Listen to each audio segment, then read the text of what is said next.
รมณียสถาน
ท่านกำลังติดตามรับฟังสถานีวิทยุกระจายเสียงพระพุทธศาสนาแห่งชาติและสังคมคลื่นเพื่อการศึกษาพระพุทธศาสนาและวัฒนธรรมระบบ FM 104.5 เมกะเฮิรตซ์รายการต่อไปเป็นรายการเสียงธรรมจากสามเณรดำเนินรายการโดยสามเณรสมพงษ์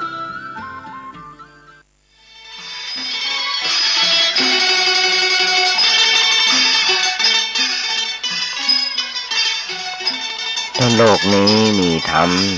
ประจำที่เมื่อทำดีจะไม่ดีมีที่ไหนมีสุขบ้างทุกข์บ้างช่างปะไรเป็นวิสัยของมนุษย์ปุถุชนขอกราบไหว้สาวครูบาอาจารย์ทุกท่านขอเจริญพรศรัทธาญาติโยมผู้ใฝ่ในศีลในธรรมทั้งหลายมาแล้ว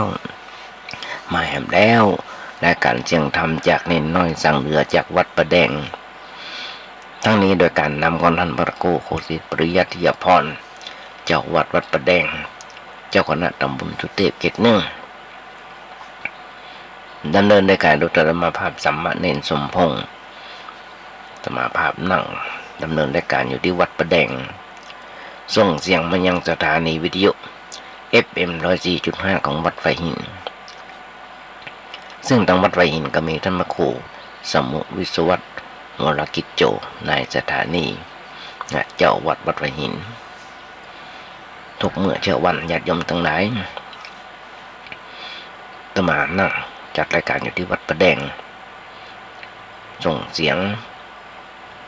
ไปหลายๆที่หลายแห่งโดยเฉพาะตอนแมลง4 โมงถึง 2 ทุ่มตมาจะได้เอาเทปที่บันทึกไว้เปิดออนไลน์ทาง YouTube พิมพ์เข้าไปว่าเน้นน้อยสั่งเหลือก็จะปะกันตลอดเวลา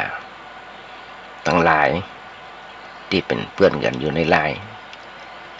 อยู่ใน Facebook อยู่ใน Messenger ส่งไปถึงบันเราจะบอกครูบาอาจารย์ส่งไปขอความคิดเห็น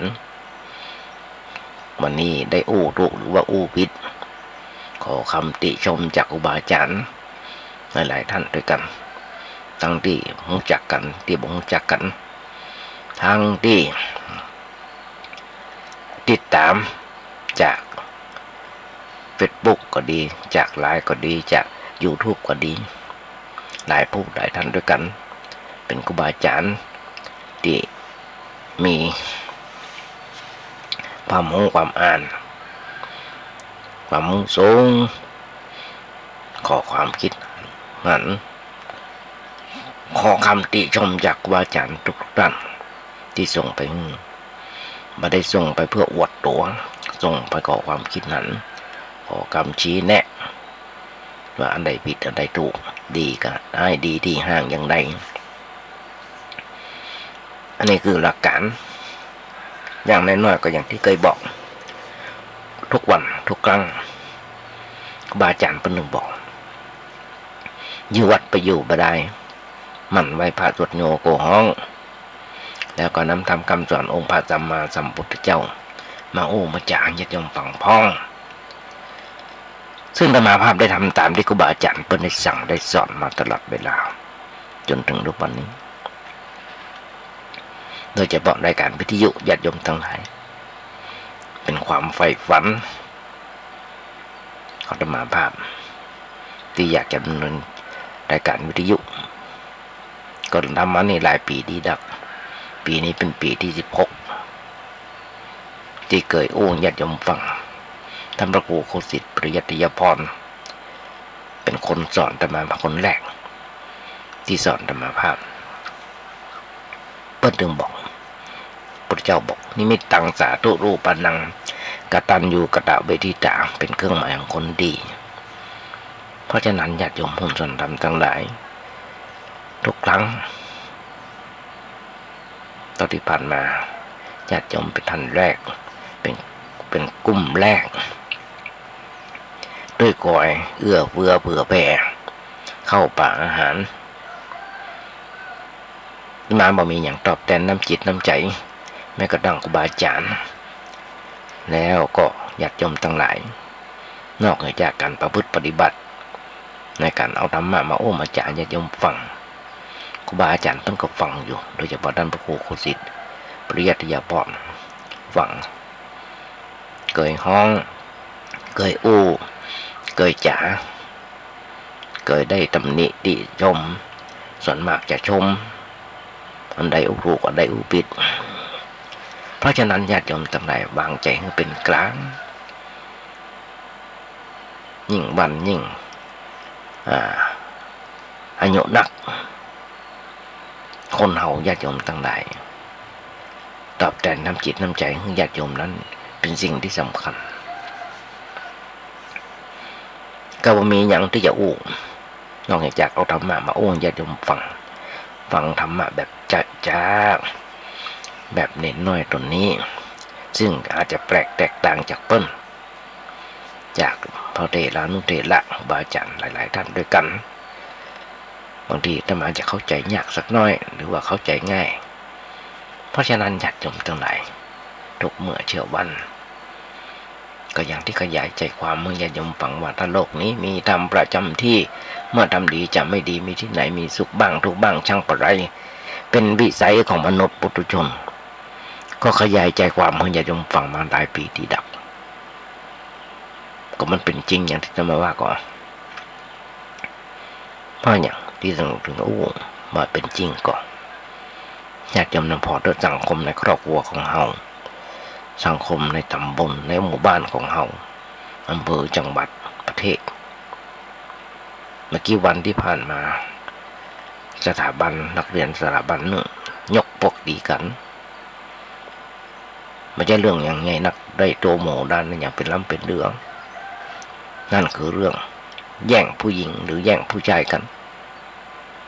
ท่านก็ญาติโยมทั้งหลายถึงเพียงแค่ม.1 ม.2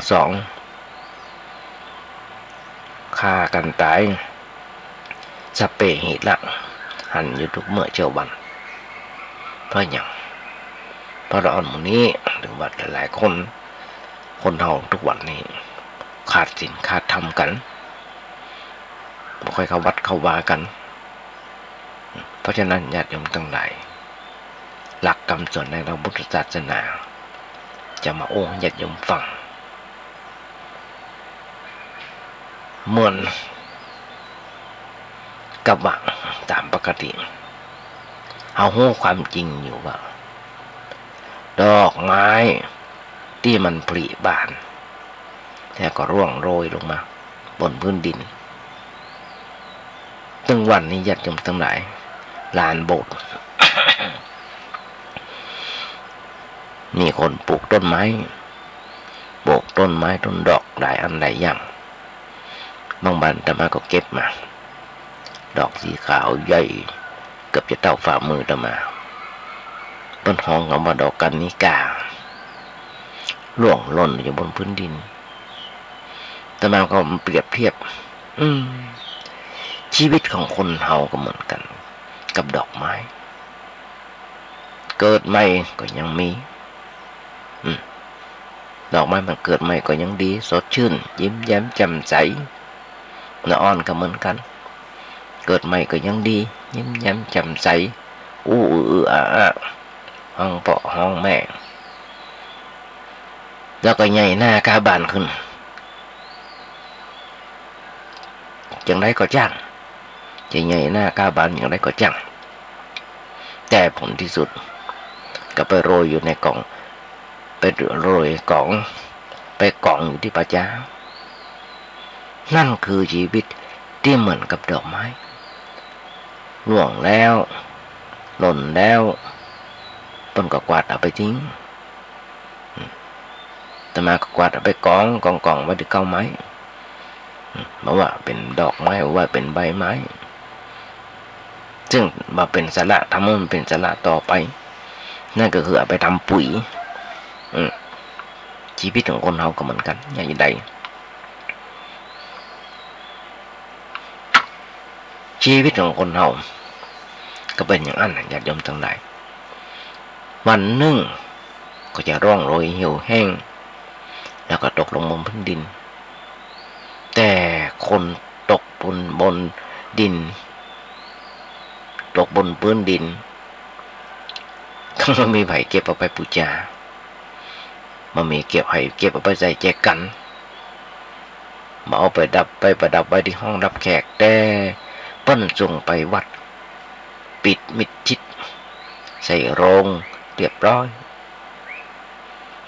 เอามาตั้งบนไว้บนที่วัดตามฐานะคนมีสตางค์ก็ไว้เมินน้อยคนมีสตางค์น้อยก็ไว้ตั้งน้อยเอาไว้เว้ยน้อยเอาไปไว้จ้าน้อยแล้วก็ส่งเข้าเตาเผาเป็นขี้เถ้าเป็นถ่านเป็นอย่างแล้วก็ไปที่ไหนเดียวบางคนเอาไปทิ้งปุ้นไปลอยอังคารอยู่ที่ปุ้นแม่ปิงปุ้นทะเลพ่อง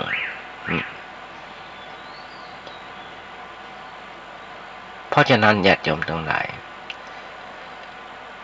คนเฮาเมื่อทิ้งแล้วพระเจ้าใดก็หมดไปบดิ้นดีบ่หยุดเอาความสร้างเอามาสร้างที่เก็บไว้ตามวัดตามบ้านปน้องกูที่เก็บอัฐิมันยุ่ง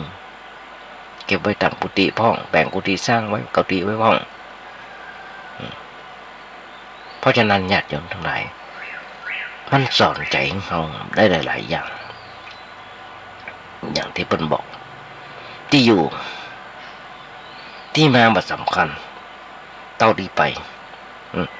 ที่มาบัดสำคัญเท่าที่ไปก็ที่ไปบัดสำคัญเท่าที่อยู่เหมือนกันอดีตมาจากไหนบัดสำคัญเท่ากับจะไปเป้าหมายจะไปที่ไหน คนเรามีเป้าหมายเหมือนกันทุกๆคนนะชีวิตของคนเราญาติโยมกำลังคึกก็เด้ออย่างโรคภัยไข้เจ็บที่มันเกิดขึ้นมาอยู่ทุกเมื่อเจ้าวันอย่างโรคโควิดตายกันถึงวันเป็นกันกับบ่น้อยหงห้ามงเงียนลูกหลานตันเต้าไปได้ไปโรงเรียนกันเป็นปีๆวันนี้นะอย่างตะวามาซื่นจะมาได้พอข่าวว่าวัดอย่างก็ได้จำมาได้ซึ่งสับเปลือมันเก็บกระดูกไว้เป็นพันกว่าศพเป็นพันกว่าศพกว่าคนกว่าถุงเพราะที่เพิ่นเผานั้นไม่มีญาติเอาไปเอากระดูกไป ทำบุญสุนทานให้เปิ้นท่านก็ญาติโยมทั้งหลายที่อยู่ที่ไปแล้วจะเป็นยังไงเป้าหมายที่จะไปนั้นมันสำคัญอย่างไรเป้าหมายที่จะไปมันสำคัญเท่ากับสภาวะที่เป็นอยู่ในปัจจุบันญาติโยมหากปัจจุบันเนี่ยย่อมลบล้างอดีตที่ผ่านมาไม่ได้ถ้าปัจจุบันมันดีอนาคตมันก็ดีเมื่อปัจจุบันมันดีในวันต่างหน้ามันก็จะมีแต่อดีตที่ดีปัจจุบันมีเนี่ยปัจจุบันน่ะสำคัญที่สุดสิ่งสำคัญญาติโยมทั้งหลายเกรงใจให้เกียรติเกรงใจให้เกียรติกอไก่2 ตัวนะเป็นคาถาอยู่ดีมีสุขความเกรงใจเป็นสมบัติของผู้ดีก็ยังเข้าแต่ว่าวันซื่นญาติโยมทั้งหลายเปิ้นจะหลองวันเกิดกันแต่ไปเมาเหล้าด่าหลานเปิ้นจนที่สุดลากปืนสงครามมันยิงเปิ้นตายท่านขอญาติโยมทั้งหลายโดยบอกความเกรงใจเปิ้นไปงานศพงานอย่างต่างๆมันกันญาติโยมทั้งหลายเพราะฉะนั้นสอนใจเพราะว่าความตายทุกคนมันมียกเว้นไม่ว่าจะเป็นอันหยังญาติโยมก็บ่ต้องไปกึดอันหยังนะวันนี้เป็นวันพระขึ้น8 ค่ำของเดือน5เหนือของเราเป็นวันพระบางคนก็จะจมแล้วเน้นน้อยเอาเรื่องเป็นเรื่องตายมาโอ้กันนั้นแล้วมันเป็นเรื่องที่เป็นสัจธรรมนะญาติโยมทั้งหลายวันนี้เราไปหาเปิ้นวันต่อไปเปิ้นอาจจะมาหาเราเพราะฉะนั้นคนเราน่ะตายทุกคนมันมียกเว้นไม่ว่าจะเป็นอันหยังจะเป็นคนรวยกับคนตุกกับจะเป็นคนโง่คนฉลาดจะเป็นนักการเมืองผู้ยิ่งใหญ่เป็นนักการเมืองผู้โกงกินบ้านเมืองตายหมดมันไม่เหลือสักคนแล้วเหลือใครอยู่ทั้งบ้องเราบ่เหลือตายหมดเวลาตายกบาลเอาอย่างไปด้วยได้สักอย่างในยุคนึงรองเท้ากางเกงเสื้อจันนอกจันในหมวกบ่ต้องเพราะบ่ต้องอยู่เพราะบ่ต้องอยู่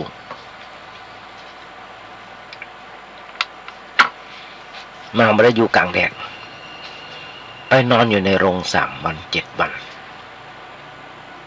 ถ้าใส่โกดก็นอนหมุนหน่อยประเด็นนี้เป็นโรงเย็นญาติโยมทั้งหลายเมื่อกี้วันเพิ่งเอาไปเผา3 วัน 7 วันตามฐานะอย่างที่ว่าเผาหมดเป็นขี้เถ้ามีอย่างเหลือมีเหลืออยู่บ้องคนทำดีเหลืออยู่ทำชั่วก็เหลืออยู่เหลือก็ดีกับชั่วแต่ทำดีเหลือไว้ให้คนชมทำชั่วคนเอาไว้ให้คนติตายแล้วก็ยังด่าตัวอย่าตัวหลังแต่ทำดีคนชมแต่ตัวหลังเป็นเกียรติเป็นสีแก่ลูกแก่หลานแต่ถ้าว่า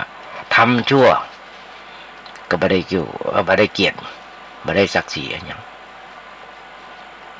เฮาไม่ได้เกิดมาเพื่อความชั่วญาติโยมทั้งหลายเฮาเกิดมาเพื่อทำความดีเพื่อเป็นคนดีก็ต้องสะสมความดีทำดีไปเรื่อยๆไปบ่ต้องรีบต้องร้อนบ่ต้องแข่งแย่งกันบ่ต้องทำเพื่อความอยากจะได้ไปหั่นไปนี่ไปทำบุญอยากได้ไปหั่นไปนี่มันเป็นทุกข์มันบ่ได้เหมือนใจบางทีญาติโยมทั้งหลายพระสงฆ์ของเจ้าก็สอนบ่ถูกอาตมาคิดของอาตมาคนเดียว สอนให้คนอยากสอนให้คนอยากดู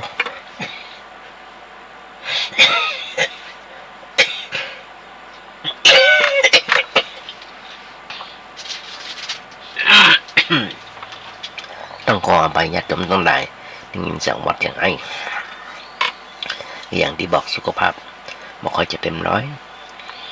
เข้ามาในห้องส่งนี่ก็ต้องพกยาแก้ไอด้วยแบบพ่นมีโยมติ๋มโยมพ่นจากสลับปีเพิ่นซื้อมาถวาย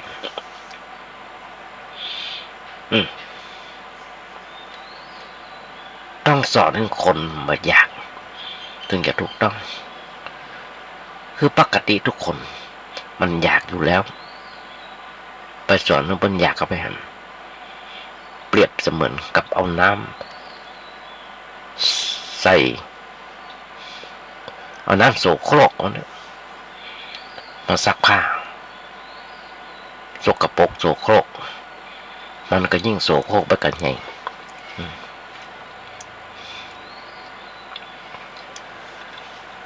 กึดดีญาติโยมทั้งหลายบางทีสอนผิดอาตมาก็เหมือนกันบางทีก็อู้ผิดแต่หลักฐานมีที่ว่าหลักฐานมีคือลอกเอาของครูบาอาจารย์มาฟังครูบาอาจารย์ลอกเอาของครูบาอาจารย์มาบางทีก็ฟังไม่ได้สับจับเอาไปกระเดียดก็มีโดยตัวอาตมาภาพเองอย่างครูบาอาจารย์เปิ้นได้จัดรายการวิทยุกับรายการอย่างต่างๆเปิ้นโพสต์เปิ้นเขียนออกมาก็มาก็จดไว้บันทึกไว้แล้วก็มาโอ้ต่อกันญาติโยมทั้งหลายอันนี้เปิ้นฮ้องว่าครูพักหลักจำครูพักหลักจำส่วนมากจะเป็นแบบนั้นคิดถึงดีนะโยมสอนผิดนะมาถูกตามคำสอนของพระพุทธเจ้าของเราพระพุทธเจ้าสอนให้บ่อยากไม่ใช่สอนให้อยากสอนให้ทำตามสอนให้ทำลายความเห็นแก่ตัวแต่เราพอกปูนความหันแก่ตัวสอนให้อยากนั่นคือสอนให้หันแก่ตัวสอนให้เอาหันเอานี่ตายแล้วก็ยังจะไปเอาอีกแปลวหำหันแก่ตัวสอนอย่างนั้นมันไม่ถูกทำไมถึงสอนอย่างนั้นสอนเพื่อให้โยมอยากแล้วจะได้ปิกมาบริจาคครับนะและเอาเงินไปใช้นี่แหละเปิ้นเอาว่าเอาสวรรค์มาล่อเอานรกมาขู่อันนั้นคือผิดหลักคำสอนของพระสัมมาสัมพุทธเจ้าพระพุทธเจ้าบ่ได้เอาอันอย่างมาต่อรองมาล่อจูงใจสอนให้ทำอันอย่างก็เปิดทำให้ถูกเวลาให้มันขัดเกลาเด้อให้มันบางลงเกลาให้มันบางลงไปสักน้อยให้มันโปร่งใสลงไปหำสักน้อยอันนั้นถูกต้องอันเนี้ยญาติโยมทั้งหลายถ้าสอนมันหนามันก็หนามันไม่ถูกต้องสอนผิดแต่ว่าโยมชอบส่วนมากเป็นแบบนั้นญาติโยมทั้งหลายวัดในประเทศไทยมีหลายหมื่นวัดมีหลายหมื่นวัดสร้างแข่งกันสร้างที่ใหญ่ที่สุดในโลกสร้างที่ใหญ่ที่สุดในประเทศไทยสร้างอะไรอย่างโลกนิมิตก็ต้องใหญ่ที่สุดในประเทศไทยต้องไปปิดทองฝังลูกนิมิตมีไอ้ไข่มีอย่างสปะต้นตะเคียนโอ้ญาติโยมทั้งหลายจนบอกโอ้บ่ถูกแต่บางที่ก็ผิดทำให้ญาติโยมมัวเมาในสิ่งต่างๆไปขอหวยโรยแช่กันหลายสิ่งหลายอย่างญาติโยมทั้งหลายบางวัดก็โตกแต่กำแพงวัดก็บ่มี วิหารก็รุก็ร่มญาติโยมทั้งหลายที่บำเพ็ญกุศลอย่างต่างๆมันก็จะมีจะดีญาติโยมเขาไปอยู่ไปพักแม้กระทั่งบันไดก็ดีอย่างวัดประแดงของเราบ่มีในเรื่องจะสร้างสิ่งศักดิ์สิทธิ์ที่ล่อหลอกญาติโยมเขาไปทำบุญสุนทานที่บดุบต้องอย่างเช่นมีลูกนิมิตลูกใหญ่ๆสร้างวิหารหลังใหญ่ๆสร้างพระเจ้าองค์ใหญ่ๆไม่ใช่อย่างนั้นญาติโยมทั้งหลายเพิ่นถึงบอกพออยู่พอกินทุกอย่างมันจะเจริญก็ต้องเจริญด้วยจิตใจตอนนี้อย่างที่วัดประแดงของเฮากำแพงมันบ่มีก็เริ่มแปลงกันบันไดมันบ่ดีก็เริ่มซ่อมแซมกันบันไดบุบแล้วแปลงใหม่บ่ใช่ก้อยแปลงก้อยไปบางวัดญาติโยมทั้งหลายบ่ได้ว่างเพิ่นโอ้โหฟังมีการงานปล่อยหลวงแต่ละปีญาติโยมก็เดือดร้อนทนไหม้กันทุกตัวคนเพราะฉะนั้นญาติโยมทั้งหลายพระพุทธเจ้าบ่ได้สอนอะไรอย่างบ่ได้สอนพระพุทธเจ้าบ่ได้ให้เอาอะไรอย่างมาล่อมาจูงใจสอนให้ทำอะไรอย่างก็เพื่อทำให้มันถูกอันเนี้ยถ้าสอนให้มันหนา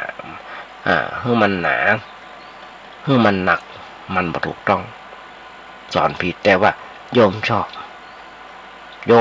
ที่อยากจะทำบุญอะไรอย่างโยมมีนั้นมีนี่ส่งความตั้งใจก็สาธุ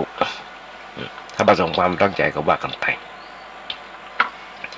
เพิ่นสอนให้โยมบ่ถูกบ่ต้องก็ชอบสอนให้ฉลาดบ่ชอบสอนให้มีหั่นมีนี่ชอบสอนให้มีสอนให้บ่มีบ่ชอบมันเป็นอย่างนั้นเพราะอย่างนั้นพระเพิ่นเลยสอนให้ญาติโยมสบายใจเพิ่นฮ้องว่าได้บุญคือความอิ่มเอิบใจบาปคือความเศร้าหมองคือสบายใจนั่นคือรอให้สบายใจเหมือนกับร้อนให้เอาขนมมาล่อเงียบปิ้งญาติโยมทั้งหลายที่มันเหมือนกันกับละอ่อนชอบร้องชอบขอหั่นขอนี่มาวัดแล้วต้องมาขอพอมาถึงมาอย่างโยมมาขอพรจากท่านจากพระหน่อยมาขอพรจากหลวงพ่อหน่อยพรอันอย่างก็ได้ที่มันดีขึ้นที่ทำให้มันดีขึ้นโอ้มีหรอญาติโยมทั้งหลายอาตมาได้ยินหลวงพ่อปัญญาเพิ่นองค์ทุกวันนี้ยังฟังเทศเพิ่นอยู่โอ้เพิ่นว่านะหลวงพ่อปัญญาเพิ่นว่าทำเอาเองอยากได้ก่อนอันยังก็ทำเอาไปเอาขอคนอื่นมาได้มันน่าขายหน้าทำเป็นละอ่อนอมมือไปได้ใหญ่ป่านนี้แล้วเป็นอ่อนอมมือเหี่ยวไปขอหั่นขอนี่มันบ่ถูกต้องทำเอาเองเนี่ยหลวงพ่อปัญญาเพิ่นว่าสิ่งตึงหมดตึงมันเกิดจากเหตุมันอยู่ที่ตัวของเราเองทำเอาเองอยากจะเป็นตกก็ทำเหตุที่มันเกิดตกอยากจะจิบหายก็ทำเหตุที่มันจิบหายเช่นเล่นการพนันแอวกลางคืนคบเพื่อนชั่วสมนกันสันเล่า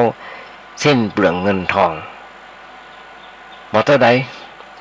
ก็ได้จำนนให้จำน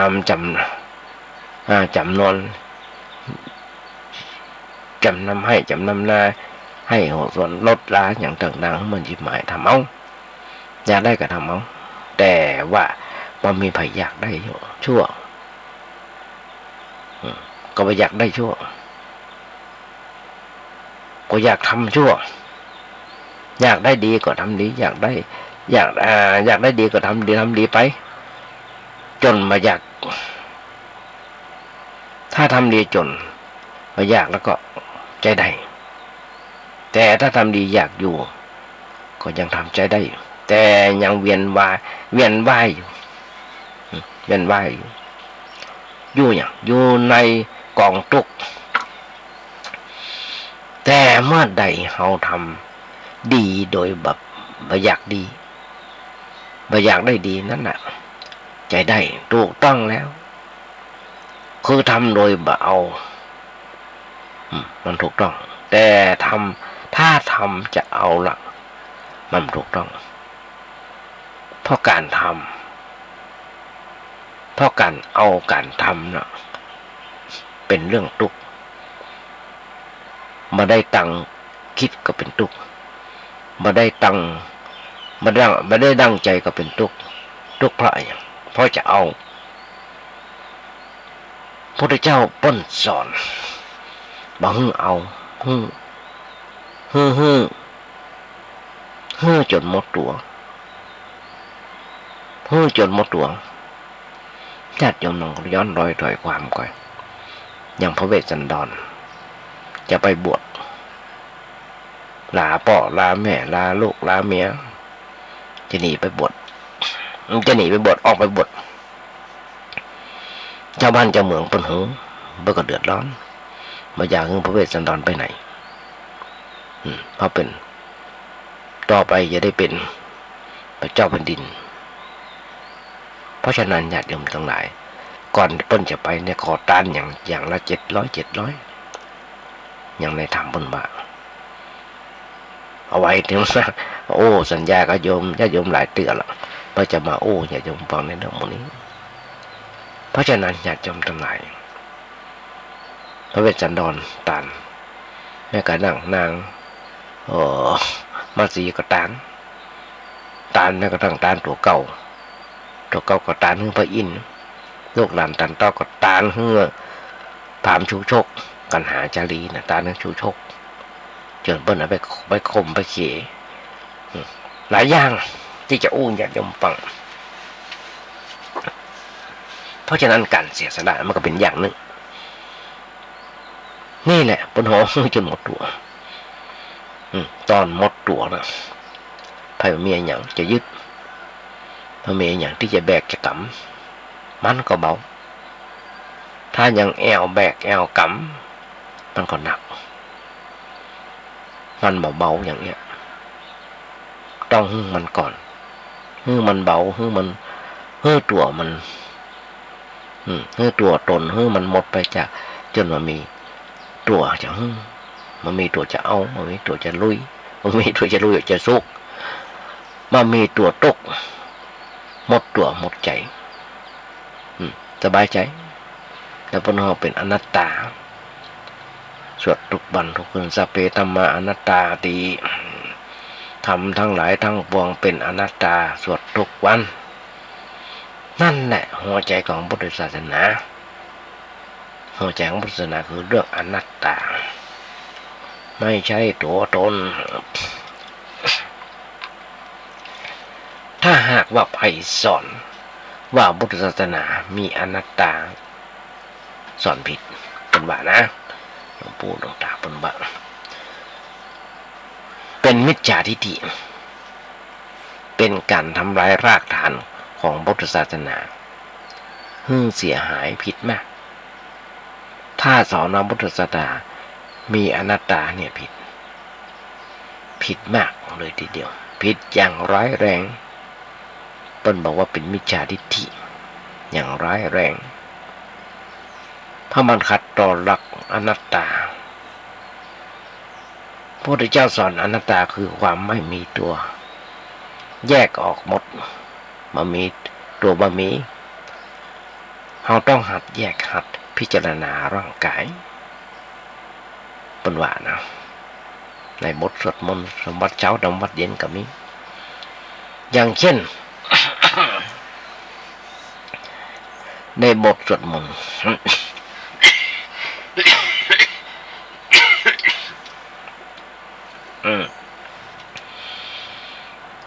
อัตติอิมัสสมิงกายเย ในกายเฮาเนี่ยมีอะไรอย่างมีอย่างพ่องมีเกศาผมทั้งหลายโลมาขนทั้งหลายหน้าขาเล็บทันตาฟันตะโจนหนังมังสังเนื้อแยกไปหมดถอดออกถอดตัวเฮาออกไปทั้งหมดเอาไปวางไว้เป็นกล่องถอดผมไปวางไว้ถอด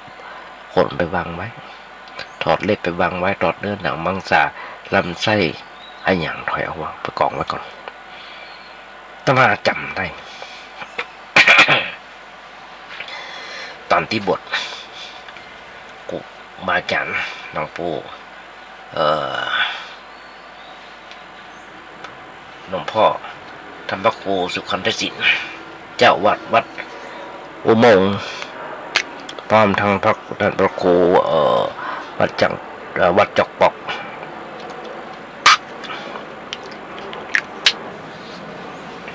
พร้อมทั้งพระอธิการอินแก้วอรินโถเปิ้นก็กรรมฐานเปิ้นบอกว่าเกสาโลมานาขารันตาตะโจแล้วก็ตะโจนาขาโลมาเกสาได้เป็นกรรมฐานก็คืออันเนี้ยที่อุปเดชเนี่ยเขาถอดมากล่องแยกออกไปเป็นตี้เป็นอย่างนั่นคืออะไรอย่างโยมกำลังคิดก่อนนั่นคืออะไรอย่างเขาหลงผิดเข้าใจผิดไปว่าความเจริญในด้านวัตถุจะเป็นเครื่องช่วยทำให้เขาเป็นสุขความเจริญในด้านวัตถุนั้นเป็นเครื่องอำนวยความสะดวกน้อยเขาสะดวกในการกินการใจการอยู่การไปการมาการใจสวยอย่างต่างๆดีขึ้นกว่าสมัยแต่ก่อนเพราะฉะนั้นก็ลองคิดก่อนว่ามันจะเป็นจริงอย่างที่เพิ่นว่าก่อน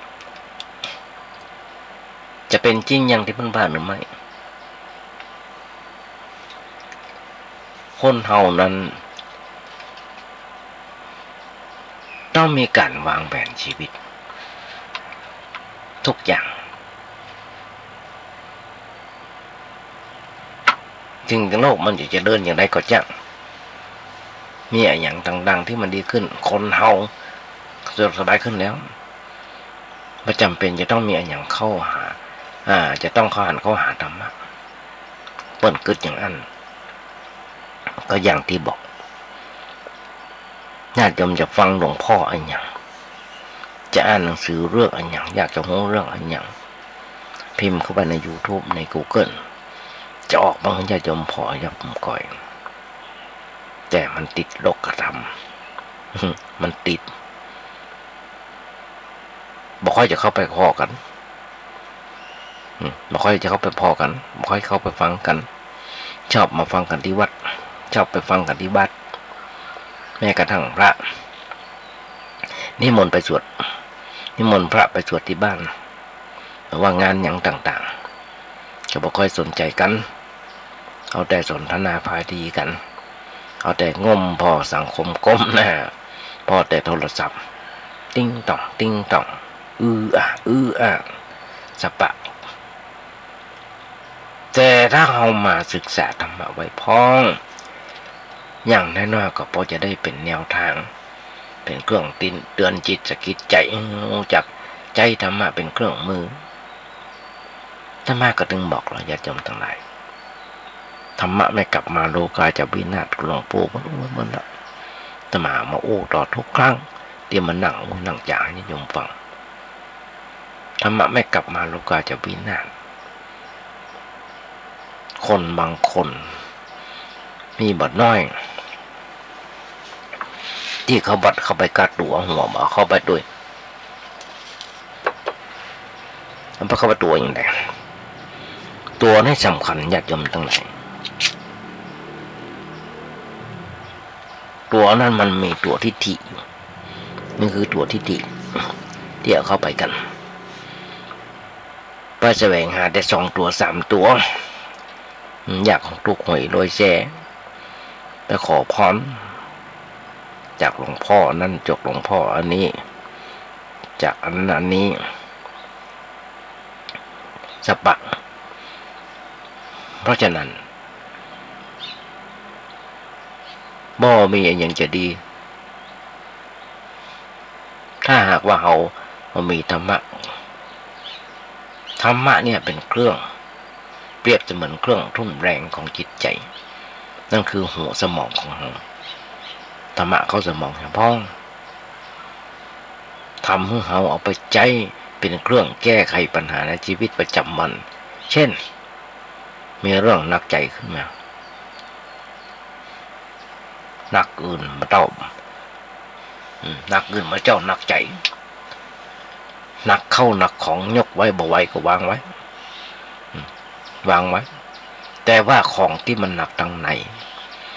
มันขว้างมาได้วางมาได้มันต้องแบกไปตลอดเวลามันเป็นภาระที่เกาะที่ติดอยู่กับตัวเราเช่นอารมณ์ต่างๆที่เกิดขึ้นในใจของเราก็เหมือนกันมันเกาะมันจับมันติดอยู่ในใจของเราหนักอยู่ตลอดเวลาแต่ถ้าเราบ่มีเครื่องมือสำหรับที่จะปลดมันออกเราก็ต้องเป็นทุกข์แม่ตายนะครับทุกข์ขนาดหนักญาติโยมก็ต้องคิดไปกันเพราะชีวิตของคนเรามันไม่ใช่จะสะดวกสบายเสมอไปนะไม่ใช่สะดวกสบายเสมอไปนะบางครั้งก็มีความทุกข์ทางใจ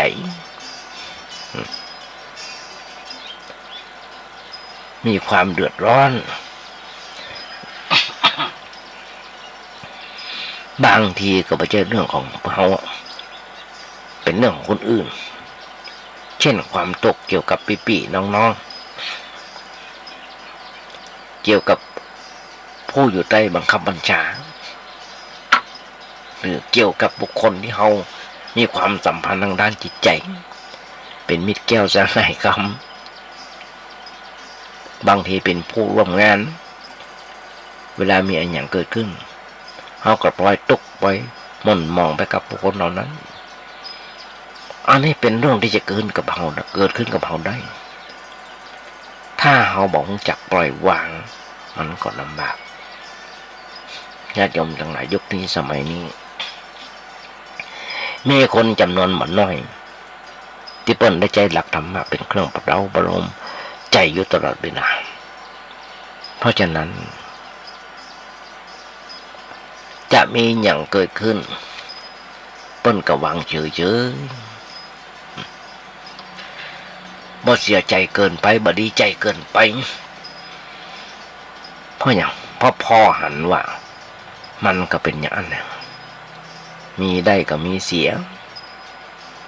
เขานึกถึงธรรมะอันนี้นึกถึงธรรมะอันหนึ่งที่ว่าโลกธรรมโอ้บ่อยก็ยังเป็นกันอยู่คำว่าโลกธรรมเนี่ยทำแบบว่าทำสำหรับโลกคนอยู่ในโลกก็ต้องกระทบเป็นธรรมดา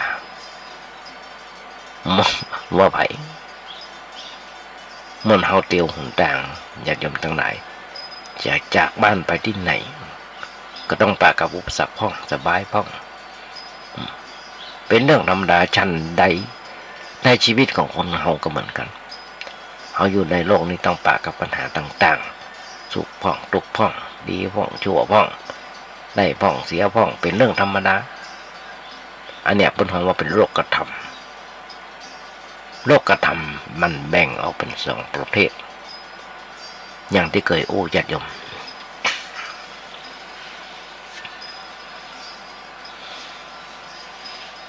ประเภทที่น่าพอใจภาษาธรรมะเป็นของว่าอิทธารมณ์แปลว่าอารมณ์ที่น่าปรารถนา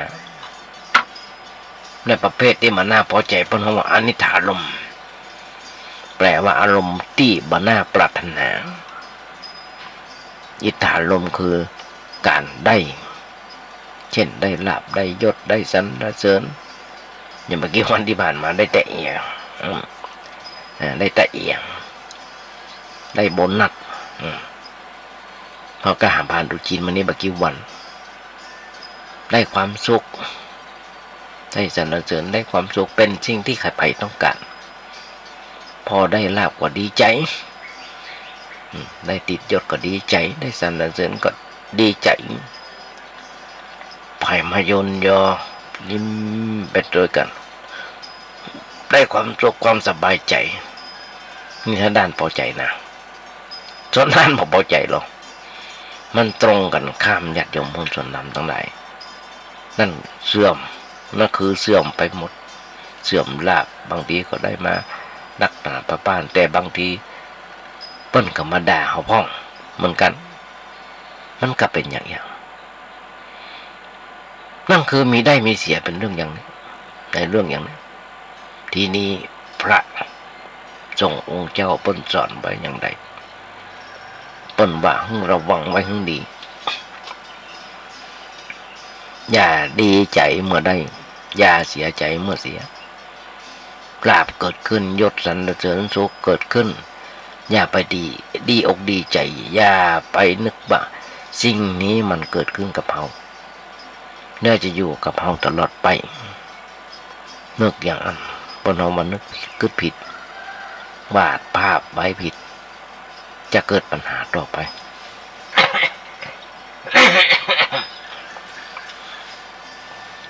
แต่เราควรจะนึกโดยความจริงว่าสิ่งที่เกิดขึ้นแล้วกับเราเช่นว่าเราได้ลาภเราก็มีลาภมันเกิดขึ้นแล้วกับเราแต่ว่ามันมาเที่ยงมาถาวรมาเที่ยงแท้ถาวรมันอาจจะกระอยู่กับเราได้บักกี่วันมันอาจจะสูญหายไปได้ยศก็ต้องมีความเสื่อมยศเหมือนกับหัวโขนที่เป็นสวมหัวเสร็จที่เราแสดงทั้งโลกญาติโยมทั้งหลายเป็นโรงละครที่ใหญ่ทุกคนมีหน้าที่แสดงใครจะสวมแสดงอยู่ตลอดชีวิตมันก็ไม่ได้ต้องมีการปลดออกวางออกแต่บางคนมันยอมวางเนอะหันอยู่ทุกเมื่อเช้าวันในชีวิตของเขาก็เหมือนแบบนั้นมีอะไรอย่างเกิดขึ้นมันก็บ่เที่ยงมีความเปลี่ยนแปลงเป็นไปตามธรรมชาติเขาอย่าไปยึดถือว่าอันนี้เป็นของเขาเป็นตัวเขาเพราะการเข้าไปยึดติดอย่างนั้นมันก็เกิดปัญหาคือความทุกข์ความเดือดร้อนใจต้องมาถึงกึศหรอกตรงเมื่อเช้าวันญาติโยมทั้งหลายอยู่มานี่ได้60 กว่าปีพอสมควรนี่ถึงสุขถึงทุกข์ปะปนกันตลอดเวลามีทั้งการเจ็บไข้ได้ป่วยเป็นของธรรมดาหน้าที่ของเราคือการรักษาคือการบำรุงซ่อมแซมเราต้องทำใจเย็นเรามีหน้าที่มาสบายก่อนมีหน้าที่ไปหาหมอไปให้หมอเพิ่นตรวจเพิ่นเช็คมาเพิ่นตรวจเพิ่นเช็คแล้วเป็นแบบนั้นแบบนี้เพิ่นให้ยามากินเราก็ต้องกินไปตามที่คุณหมอมันสั่งต้องตรงแล้วก็มันไปหาหมอตามที่เพิ่นนัด อันนี้ไม่ได้ไปใน6-7 เดือนนะเพราะอย่างพอไปกูโควิดมีบางเรื่องญาติโยมทั้งหลายที่เขาบ่เคยประสบแต่มาประสบก็เขาก็วิตกึดบัดดันพอมาเจอก็ตัวเขามากึดบัดดันเพราะได้กึดไว้ลงหน้าพระเจ้าบนสอนว่าเขากึดไว้ลงหน้า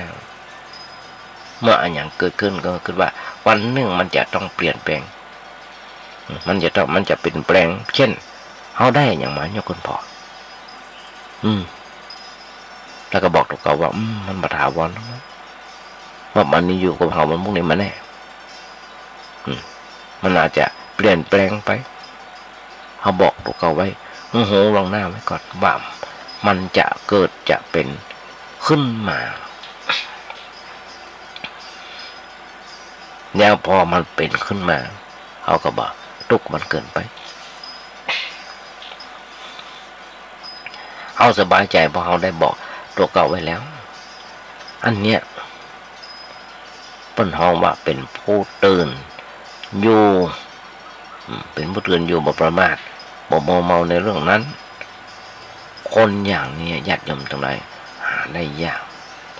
ส่วนมากบ่ค่อยได้กึดไว้ล่วงหน้ามันจะถูกจะถูกทุกโจมตีโดยบ่รู้ตัวบ่ทันตั้งตัวเลยหนักไปทุกทีญาติโยมทั้งหลายต้องกึดก่อนสักหน่อยซึ่งคนเฮานั้นต้องศึกษาเปิ้นถึงบอกว่า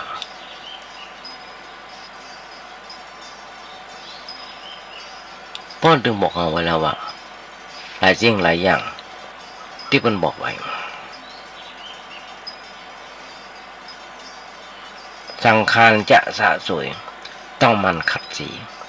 คนจะดีต้องมันฟังเทศยากเป็นคนพิเศษต้องสร้างให้ถึงความดีต้องคือกันเหรอต้องสร้างเหตุแห่งความดีคนเฮานั้นถ้าไปสร้างเหตุแห่งความดีเฮาก็บ่ฮู้การสร้างเหตุแห่งความดีต้องรู้ว่าสิ่งต่างๆที่มันเกิดขึ้นตั้งอยู่ดับไปนั้นมันเป็นอย่างไร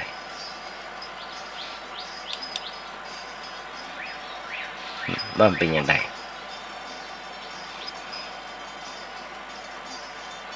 อย่างเช่นคนที่เป็นหัวหน้าในเรื่องอย่างนี้ต้องมีจิตวิทยาต้องใจ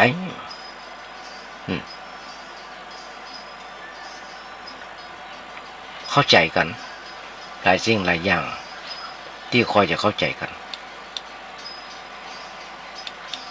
อย่างที่นมาเคยญาติโยมฟังหลายครั้งว่าว่าอาจารย์เพิ่นใน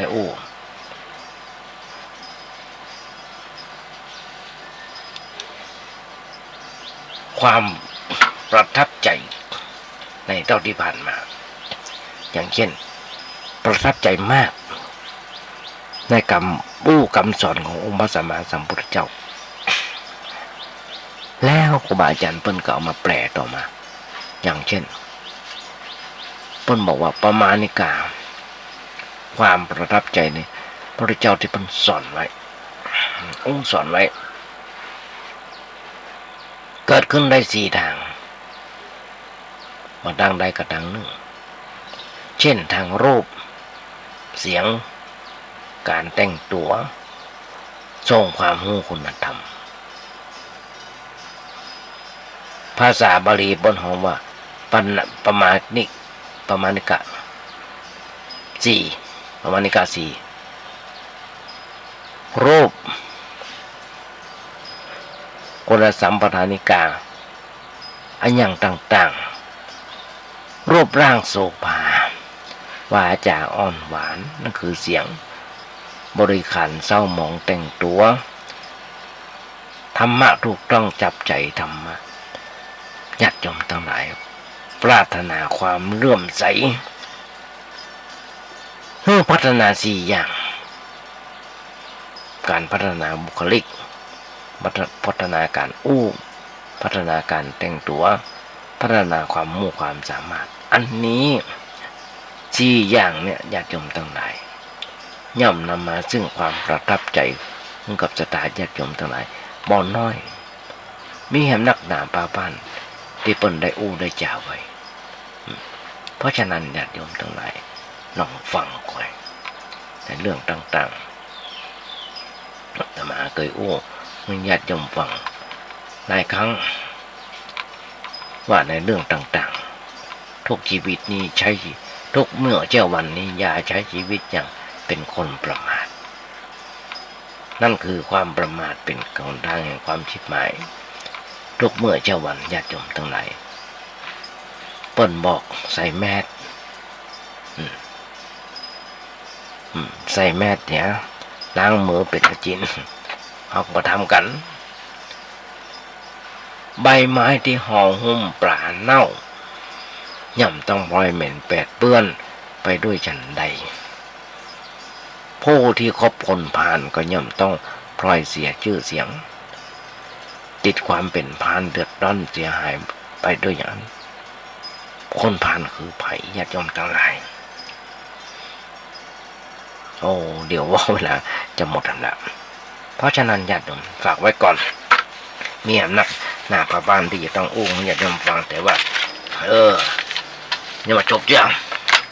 คนเฮานั้นใครใจต่ำกระทำชั่วก็ต้องตัวเฮาใครใจต่ำกระทำชั่วก็ตัวเฮาทำใจเฮาให้สูงไว้เอาวันไหวเขานินทาอิจฉาพ้องช่างปะไรทำดีไปใจเฮาสุขเขาทุกข์เอง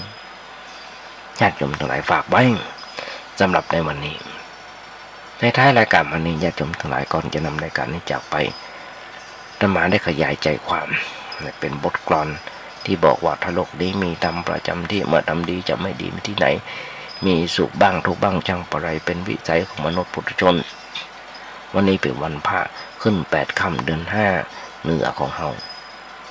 เอามาขยายใจความให้ญาติโยมฟังได้แบบนี้ก่อนจะนำรายการนี้จากไปก็ขอเอางานบุญงานกุศลเอื้อนให้ญาติโยมทั้งหลายได้ฟังกันใครก็จ้างที่มาที่วัดประแดงหรือติดตามข่าวสารทางวัดประแดงเช่นทาง Facebook ของท่านครูเจ้าวาด Facebook ของธรรมาภาพต่างๆจะออนไลน์ไปด้วยไปจะอัปเดตทุกๆวันท่านครูเจ้าวาดอัปเดตมาเอาข่าวมาใหม่ลงมาใหม่ก็จะมาเอาภาพอย่างลงส่งต่อโยมพ่อว่าทางวัดประแดงเฮาการพัฒนาไปถึงไหนแล้วตอนนี้ก้าวไกลไปน้ำหนักหนาป้าป้านซึ่งทางวัดเราที่ผ่านมามีการก่อร่างห้างแปลงซ่อมแซมศีลาสนะตามวัดบ้านตามวัดตามที่ต่างๆหันโยว่ากำแพงวัดก็ดีบันไดหน้าก็ดีเริ่มสำเร็จรูปร่างไปเป็นรูปเป็นร่างแล้วบันไดหน้ามันเสร็จละตอนนี้เหลือตรงบนหน้าวิหารญาติโยมทั้งหลายจะมีการก่อกำแพงขึ้นใหม่แล้วก็บันไดที่ทางลงไปถึงศาลาบำเพ็ญกุศลก็จะหันอยู่ก็จะต้องมีการไปแปลงต่อไปแห่งกันเพราะฉะนั้นบอกบุญญาติโยมทั้งหลายจะร่วมทำบุญสุนทานด้วยกันก็ขอน้อมเดินเชิญญาติโยมทั้งหลายอิฐหินดินฝุ่นทรายเล็กก็ได้ไม้ก็ดีสีก็จะเอาโทรศัพท์ไปถามท่านครูเจ้าวาดได้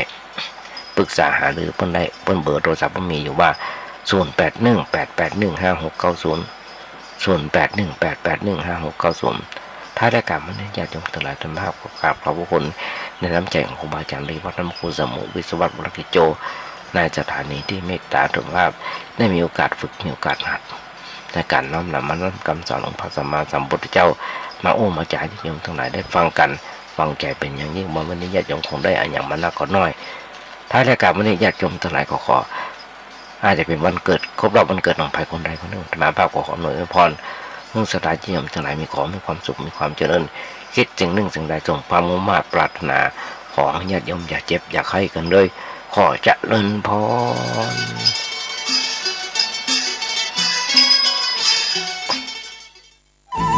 ที่จบไปแล้วนั้นเป็นรายการเสียงธรรมจากสามเณรดำเนินรายการโดยสามเณรสมพงษ์